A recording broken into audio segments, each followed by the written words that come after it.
Hello বন্ধুরা, পিঙ্কিস ব্লগে তোমাদের সবাইকে স্বাগত। আজকে আমরা যাচ্ছি তিনসুকিয়ার তিলিঙ্গা মন্দিরে।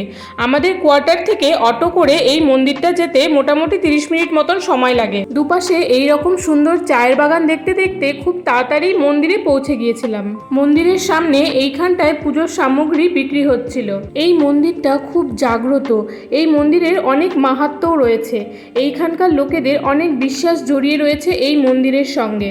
বলা হয় এই মন্দিরে এসে মন থেকে ভগবানের উপর ভক্তি শ্রদ্ধা রেখে মানত করে যদি কোনো ঘণ্টা বাঁধা হয় তাহলে মনের ইচ্ছা অবশ্যই পূর্ণ হয়। বিশ্বের সবথেকে বেশি ঘণ্টা এই তিলিঙ্গা মন্দিরেই রয়েছে। তিলিঙ্গা শব্দের অর্থই হলো ঘণ্টা। মন্দিরের ভেতরে বাইরে যেই দিকেই তাকাবে শুধু তিলিঙ্গা মানে ঘণ্টায় আর ঘণ্টা তোমরা দেখতে পাবে। মনে ভগবানের প্রতি শ্রদ্ধা বিশ্বাস আর ভক্তি থাকলে ভগবান সব মনোবাঞ্ছা পূর্ণ করে। এই মন্দিরে আসলে তোমরা সেটা খুব ভালো করে বুঝতে পারবে। যাই হোক, চলো মন্দিরের ভেতরটা তোমাদেরকে খুব ভালো করে ঘুরে দেখাই।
এইখানে একসময় চায়ের বাগান ছিল।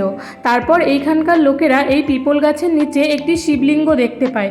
এরপরেই এই মন্দিরটি নির্মাণ করা হয়। আমি শিবলিঙ্গটির ভিডিও করিনি। নেক্সট টাইম যখন যাব আমি অবশ্যই তোমাদের শিবলিঙ্গটার দর্শন করাবো।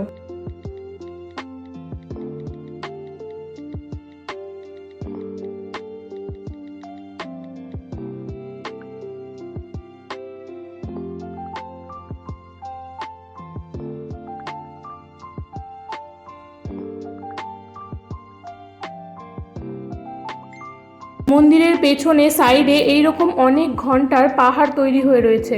হয়তো মানত পূর্ণ হয়ে গেছে বলে ঘন্টাগুলো এসে খুলে দিয়েছে, নয়তো নতুন ঘন্টা বাঁধার জায়গা করার জন্য এই ঘন্টাগুলো খুলে রাখা হয়েছে। আমার সঠিক জানা নেই। দুপাশে চায়ের বাগান, মধ্যেখানে এত সুন্দর শান্ত একটা মন্দির। তোমরা যদি কখনো তিনসুকিয়াতে এসো অবশ্যই এই মন্দিরটা একবার ঘুরে যেও। তোমাদের অনেক ভালো লাগবে, মনে অনেক শান্তি পাবে। বন্ধুরা, তোমরা যারা আমার এই ভিডিওটা দেখছো আমার কমেন্ট বক্সে অবশ্যই জয় বাবা ভোলানাথের জয় লিখে যেও। ভোলানাথ তোমাদের সব মনোবাঞ্ছা পূর্ণ করুক। তোমাদের যদি আমার এই ভিডিওটা ভালো লেগে থাকে তাহলে প্লিজ আমার চ্যানেলটা সাবস্ক্রাইব করে দিও আর লাইক কমেন্টস করে আমার পাশে থেকো।